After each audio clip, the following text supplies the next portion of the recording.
just to start to build some spatial orientation of this place for you. There's my shop, this is my office, and moving this way is what is hopefully going to become a media room. So the idea is not a living room, but books, mostly books here, and DVDs, and best of all, games. And that's the subject of this video. Now, I've never really filmed my game collection, and this, trust me, is not it in its entirety. I'm just building this, whatever we call it. And it's all out of felt shelving. And if you recall, I made a build video for one of these felt shelves. They're wonderful. This style, not so much. These are not intended to be vertical. They're just put in place while I screw this to the wall. So what we're looking at here are two separate felt video shelves. This is the bottom of the top one, and this is the top of the bottom one. I'll put a link to the build, no, it wasn't a build video, but it was about it, and there's enough information contained within that video to help you build one of these, and I highly recommend these. I do not, however, recommend this system. These modules are 6 inches wide and 24 inches in height, or length, or width, or whatever you want to call it, and their depth is something like 5 1/4. So I got sucked into building these a long time ago just to house NES cartridges, and it was not the best design, but I kept going with it, and over the years I have amassed quite a number of them. I still have probably 4 other modules to add that are just in the other room. So in order to make this work, I do not want them to be vertical, but 1, 2, 3, 4 of them have the same width as they do height. So what I can do is take these 4 and spin them horizontally, because then they work much better for games. They work for all sorts of different cartridges. The sizing was based on a compromise of just about every type of cartridge that you can imagine. Now, I'm not going to display everything, though. Some like Game Boy Advance is difficult to display, and Game Gear and things like that. And also Atari 2600 cartridges like that, they're just space filler. If I can say something controversial, the best thing to fill those with is a hole in the ground. 2600 was not the best console in my opinion. Okay, back to my point. Here is my plan of attack.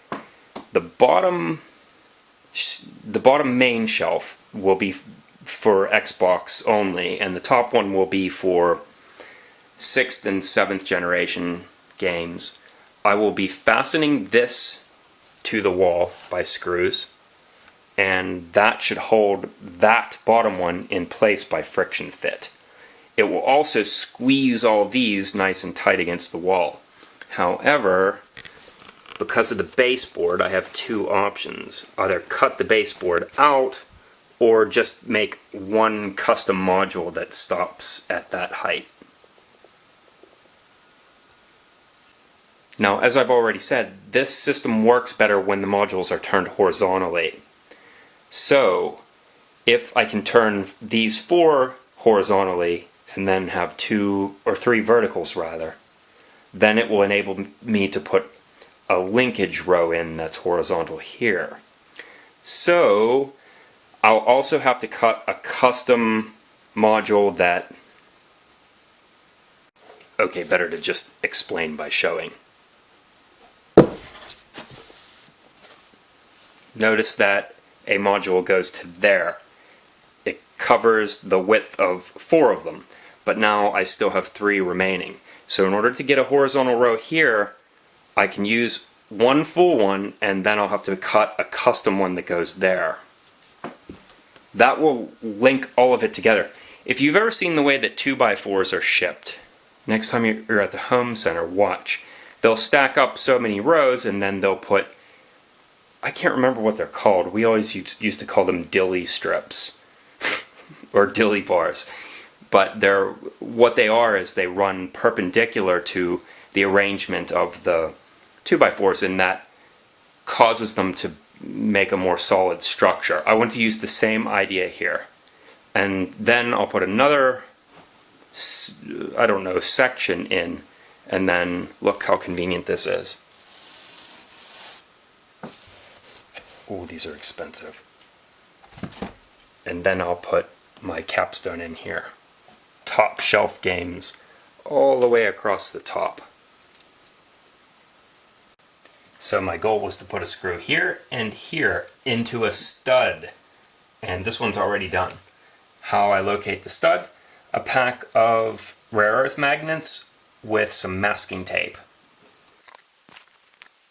This screw is actually sticking out a little bit, you can still see it, but in the case that it weren't, you just scan the magnet pack along until it finds the screw. And a screw implies a stud that it's screwed to. It's very important when you're putting a screw into felt that you don't just ram the screw right through the felt, because it'll get twisted up in the threads. So I made a knife cut, and now I'm just dabbing a little bit of rubber cement in the wound, and I can seal it up like it never happened.